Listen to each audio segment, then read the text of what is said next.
প্রাকৃতিক সৌন্দর্যে ভরপুর শ্রীমঙ্গল। চায়ের বাগানের সৌন্দর্য দেখতে পাওয়া যায় শ্রীমঙ্গলে। তো শ্রীমঙ্গলে আমরা কোথায় গিয়েছিলাম এবং কোন রিসর্টে থেকেছিলাম সবটাই তোমাদের সাথে শেয়ার করব ভিডিও আকারে। তো প্রথম দিনের ভিডিওতে দেখতে পারবে আমরা কোথায় কোথায় গিয়েছি এবং কোন কোন স্পটগুলো ঘুরেছিলাম এবং লাঞ্চের জন্য কোথায় গিয়েছিলাম সবটাই তোমাদের সাথে এই ভিডিওতে শেয়ার করা হবে। তো ভিডিওটা স্কিপ না করে অবশ্যই পুরো ভিডিওটা দেখতে থাকো। হ্যালো বন্ধুরা, আজকে আমরা শ্রীমঙ্গলের উদ্দেশ্যে রওনা দিচ্ছি আর শ্রীমঙ্গলের কোথায় কোথায় ঘুরবো সবই তোমাদের সাথে ব্লগে আপলোড দিব। তো আমার পেজটাতে লাইক, ফলো এবং শেয়ার করে পাশে থাকবে। তো তোমাদের সাথে অনেক এক্সাইটিং ব্লগ আসবে। যেহেতু আমরা ঈদের আগের দিন শ্রীমঙ্গলের উদ্দেশ্যে রওনা দিয়েছিলাম, তাই আমরা নারায়ণগঞ্জ থেকে ঢাকা যাওয়ার জন্য একদম সন্ধ্যাবেলায় রেডি হয়ে যাই, লাগেজপত্র গুছিয়ে ফেলি। আর যেহেতু আমাদের বাস আরামবাগে ছিল, তাই আমরা নারায়ণগঞ্জ থেকে আরামবাগের উদ্দেশ্যে রওনা দিয়ে দিলাম। আর জ্যামের কারণে আমরা একটু আর্লি বের হয়েছিলাম, যেহেতু ঈদের আগের দিন বলে কথা, তাই জ্যাম থাকার একটা সম্ভাবনাও ছিল। তারপরও জ্যাম আমরা পার করেই আমরা খুব তাড়াতাড়ি চলে আসি জেদ্দা এক্সপ্রেসে, যেখানে আমাদের বাস ছাড়বে। তারপর যেহেতু আমরা ডিনার করে আসিনি রাতের বেলা, তাই হালকা পাতলা একটু নাস্তাও খেয়ে নিলাম। আর আমি এক কাপ চা নিয়ে নিলাম, কারণ চা ছাড়া তো আমার একদমই চলে না। তো সবাই মিলে একটু হালকা পাতলা নাস্তা খেয়ে নিলাম। আর আমাদের কিন্তু বাসটা ছিল জেদ্দা এক্সপ্রেস, যেখানে আমরা আমাদের বাসের টিকিট করেছিলাম। তো আমরা ওয়েটিং রুমে বসে অপেক্ষা করছিলাম আর সবাই মিলে একটু সেলফি ভিডিও ক্লিপ নিচ্ছিলাম। খুব আনন্দ লাগছিল যেহেতু শ্রীমঙ্গল যাব। তারপর এই তো আমাদের বাসও চলে আসে এবং সবাই লাগেজপত্র নিয়ে বাসে ওঠার জন্য প্রস্তুতি নিচ্ছিলাম। আর আমি এদিকে সবার একটু ভিডিও করছিলাম। আর আমার তো মনে অনেক বেশি এক্সাইটমেন্ট কাজ করছিল, যেহেতু শ্রীমঙ্গল যাবো। আর শ্রীমঙ্গল আমার অনেক দিন ধরে যাওয়ার অনেক ইচ্ছা ছিল। দেন অবশেষে আমরা শ্রীমঙ্গল পৌঁছে যাই। আর শ্রীমঙ্গলে আমরা ওয়াটার লিলি রিসর্টে উঠেছিলাম, কারণ আমাদের প্রি বুক ছিল ওয়াটার লিলি রিসর্টে। আর আমাদের অনেক ইচ্ছা ছিল যে এই রিসর্টেই আমরা উঠবো। আর এই রিসর্টটা দেখতে কি পরিমাণ যে সুন্দর সেটা হয়তো তোমরা আমার ভিডিও দেখেই বুঝতে পারবে, এই রিসর্টটার সৌন্দর্য।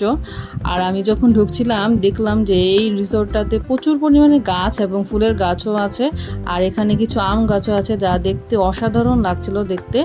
তো আমার তো ঢুকেই মনটা ভালো হয়ে গেল, এত সুন্দর একটা রিসর্টের সৌন্দর্য উপভোগ করতে পেরে। তারপর এই তো ওয়েটিং রুমে চলে আসি, ওয়েট করছিলাম আমাদের রুমের জন্য, যেহেতু আমাদের রুমটা রেডি করা হচ্ছিল। আর এই রিসর্টের আরেকটা সার্থকতা বলি, সেটা হচ্ছে এই ওয়াটার লিলি লেকটা, যেটা দেখতে সত্যিই অনেক অসাধারণ। আর হয়তো এই লেকটার জন্য এর নাম হয়েছে ওয়াটার লিলি রিসর্ট। তো লেকটা সৌন্দর্য দেখে আমার কাছে অনেক বেশি ভালো লেগেছে। লেকটা অনেকটাই বড় এবং দেখতে অনেক সুন্দর। তারপর আমরা আমাদের রুমে চলে আসি। আর এই রুমটা ছিল কটেজের একটা রুম, যেটার নাম ছিল কৃষ্ণচূড়া। তো সেখানে আমরা শুধু লেডিসরা ছিলাম, আর জেন্টসদের জন্য দুইটা রুম ছিল আলাদা একটা কটেজে। তো আমি এখন তোমাদের আমাদের রুমটা দেখাই। আর এই রুমে দুইটা বড় সাইজের বেডও ছিল। রুমটা আমার কাছে বেশ ভালোই লেগেছে। তারপরেই তো ফ্রেশ হয়ে নিলাম এবং ড্রেস চেঞ্জ করে একটু চা খেয়ে নিলাম, যেহেতু এক চায়ের দেশে এসেছি, তো এক কাপ চা না খেলেই নয়। আর চাটা খেতে অনেক বেশি ভালো ছিল, তো একটু বারান্দায় দাঁড়িয়ে চাটা উপভোগ করছিলাম। আর এই ওয়াটার লিলি যে লেকটা ছিল সেটাও দেখছিলাম। আর পারিপার্শ্বিক যে সৌন্দর্যটা এই রিসর্টের, সেটাও অনেক বেশি উপভোগ করছিলাম। তো সত্যি খুবই ভালো লাগছিল দেখে। কি চায়ের দেশে এসে চা খাচ্ছ? শ্রীমঙ্গলের চা ভালো, অনেক ভালো চা। আর আমি তো দুধ চা পছন্দ করি, তো করলা লিকার দিয়ে চাটা বানাইছি, অনেক ভালো।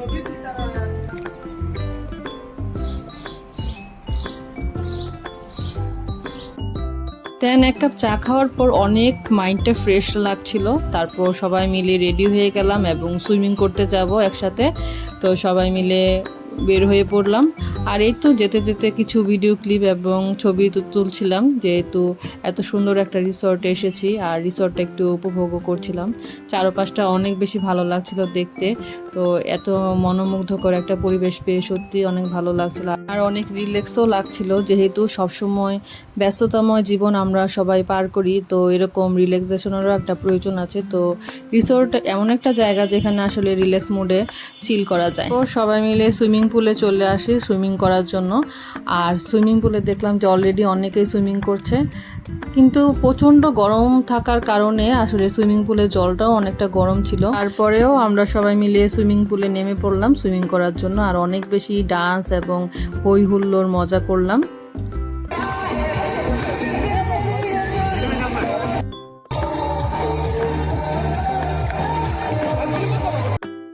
সুইমিং শেষ করে দেন আমরা আমাদের রুমে চলে যাই, আর রুম থেকে ফ্রেশ হয়ে আমরা আবার বেরিয়ে পড়ি, যেহেতু দুপুর টাইম হয়ে গেছে তো আমাদের লাঞ্চের জন্য যেতে হবে। আর লাঞ্চ আমরা কোথায় করব সেটাও তোমাদের সাথে শেয়ার করব। আমরা এখন প্রথম দিনে লাঞ্চ করতে যাচ্ছি, কাছেই একটা রেস্টুরেন্টে যাচ্ছি। দেন আমরা রেস্টুরেন্টের উদ্দেশ্যে লাঞ্চের জন্য বেরিয়ে পড়লাম। আর সেদিন আমরা সারাদিন ঘোরাঘুরি করার জন্য একটা অটো হায়ার করেছিলাম, আর সেই অটো দিয়ে আমরা চলে যাই বাগানবাড়ি রেস্টুরেন্টে। আর এই রেস্টুরেন্টটা আমাদের রিসোর্ট থেকে একটু কাছেই ছিল, তাই আমাদের জন্য একটু ভালো হয়েছিল যে আমরা কাছাকাছি একটা হোটেল পেয়েছিলাম। তো সেখানে আমি যে দেখলাম যে রেস্টুরেন্টটা পুরোই ফাঁকা, শুধু আমরাই ছিলাম, কারণ ঈদের দিন যেহেতু গিয়েছিলাম তাই রেস্টুরেন্টটা ফাঁকাই ছিল। তো আমাদের জন্য তো বেশ ভালোই ছিল, কারণ অনেক বেশি রিল্যাক্স মুডে ছিলাম, খুব ভালোভাবে লাঞ্চও করতে পারবো, এতটা ফাঁকা ছিল। তো রেস্টুরেন্টটা একটু তোমাদের দেখাই। রেস্টুরেন্টটা ভালোই বড় ছিল, মোটামুটি খোলামেলাই ছিল, আর বেশ ভালোই লাগছিল রেস্টুরেন্টের ভিতরে এসে। তো সবাই মিলে একটু গল্প গুজব আড্ডা সব কিছুই দিচ্ছিলাম, আর সাথে পাশাপাশি খাবার অর্ডার করা হয়েছিল, তো খাবারের জন্য ওয়েট করছিলাম। তো খাবারের মেনুতে কী কী ছিল সেটা তোমাদের এখন দেখাই। সে সাদা ভাত, আর সাথে ছিল করলা, আলু ভাজি, আর একটা রুই মাছের কারি, আর সাথে ছিল বাইন মাছের কারি। তো রেস্টুরেন্টের সবগুলো খাবারই অনেক মজা ছিল, আমাদের কাছে সবগুলো খাবারের টেস্টই অনেক ভালো লেগেছে। তারপর খাওয়া দাওয়া শেষ করে আমরা একটু রিল্যাক্স করলাম, আর দেন আমরা আমাদের অটোতে উঠে পড়ি আর নেক্সট স্পট ঘোরার জন্য। আর যেতে যেতে একটু আমরা নিজেদের ভিডিও করছিলাম, আর পুরো রাস্তাটা ভিডিও করছিলাম। হয়তো ভিডিও দেখেই তোমরা বুঝতে পারছো যে রাস্তাটা কত বেশি সুন্দর, মানে প্রকৃতির এত সৌন্দর্য যে আসলে খুব ভালো লাগছিল দেখতে, আর অনেক ফিল করছিলাম এই সুন্দর ন্যাচারাল ভাইবসটা। তারপরে এই তো চলে আসি আমরা ফিল্ডে, চা বাগানে। আর কিছুদিন আগে আমি তোমাদের সাথে কিছু রিলস শেয়ার করেছিলাম এই চা বাগানের। তো চা বাগানটা হয়তো তোমরা পূর্বেও আমার ভিডিওতে দেখেছিলে। চা বাগানটা আসলেই অনেক বেশি সুন্দর, আর ভিডিওতে তো আরও বেশি সুন্দর লাগছিল দেখতে। আর আমরা সবাই মিলে এখানে অনেকটা সময় স্পেন্ড করেছিলাম, অনেক ছবি অনেক রিলসই আমাদের তোলা হয়েছিল এখান থেকে। দেখতেই পাচ্ছ দূর থেকে চা বাগানটা কত বেশি ভালো লাগছে, মানে প্রকৃতির এত সৌন্দর্য, আসলে সত্যি খুব মনোমুগ্ধকর একটা পরিবেশ সৃষ্টি হয়েছে। তারপরেই তো সবাই একটু হাঁটছিলাম, আর একটু হাসাহাসিও করা হয়েছিল। আসলে সবাই একটু রিল্যাক্স মোডে ছিল, কারণ এত ভালো খাওয়া দাওয়া এবং এত সুন্দর প্রকৃতি আমরা সবাই অনেক বেশি এনজয় করছিলাম। তো অনেক ভালো সময় কেটেছে এই শ্রীমঙ্গলে, এবং অনেক স্মৃতিই আমরা রেখেছি এই শ্রীমঙ্গলে। তারপর আমরা চলে যাই শ্রীমঙ্গলেশ্বরী কালী মন্দিরে। আর মন্দিরে প্রবেশ করতেই আমি পুরো অবাক হয়ে গেলাম, এত সুন্দর একটা কালী মন্দির শ্রীমঙ্গলে আছে, আসলে সত্যি এটা আমার চিন্তার বাহিরেই ছিল। তো মন্দিরটা দর্শন করতে পেরে সত্যি নিজেকে অনেক ভাগ্যবান মনে হয়েছে, কারণ সচরাচর ঘুরতে এসে এরকম মন্দির দর্শন করা সত্যিই অনেক ভাগ্যের কাজ। তো আমার খুবই ভালো লাগছিল এই মন্দিরটা দর্শন করতে পেরেছি, আর তোমাদেরও এই মন্দিরটা দর্শন করাতে পেরে আমারও খুব ভালো লাগছে। তো তোমরা হয়তো মন্দিরটা দেখতেই পারছো কতটা সুন্দর এই মন্দিরটা, আর মন্দিরটা দেখেই আসলে অনেক বেশি ভালো লাগে এবং মনোমুগ্ধকর একটা মন্দির। তো আমি ভিতরে যাচ্ছিলাম এবং মায়ের যে সুন্দর মুখমণ্ডল তাও দর্শন করতে পেরেছি, আর অনেকটা সময় আমরা এখানে স্পেন্ড করলাম মায়ের কাছে। তো ভালোই লাগছিল। আর পাশেই একটা নাট মন্দিরও ছিল, তো অনেক পর্যটকরা এখানে আসে এবং মায়ের মন্দির দর্শন করে। তো শ্রীমঙ্গলে এরকম সুন্দর একটা মন্দির দর্শন করতে পেরে সত্যি অনেক বেশি আনন্দিত ছিলাম। তো আমাদের সাথে তোমরা এখন এই মন্দিরটা দর্শন করো আর এই সৌন্দর্য উপভোগ করো, আর হয়তো ভিডিওতে দেখতেই পাচ্ছ মন্দিরটা কত বেশি সুন্দর।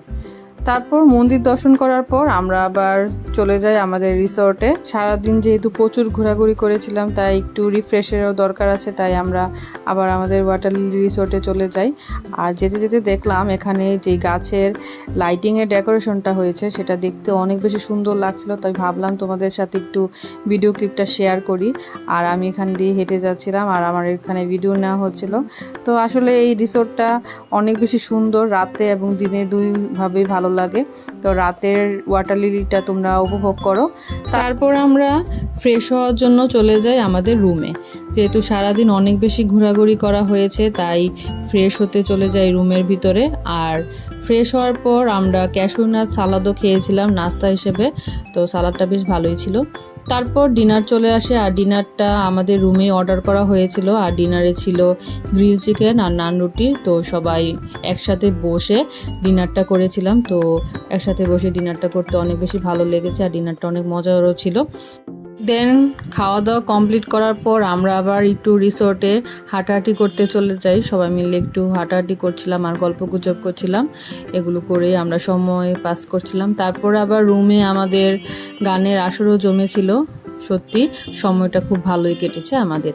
তো ভিডিওটা এ পর্যন্তই, তোমাদের সাথে আবার দেখা হচ্ছে নেক্সট ভিডিওতে। তোমরা সবাই ভালো থেকো, সুস্থ থেকো, আর আমার ভিডিওতে লাইক কমেন্ট শেয়ার করো।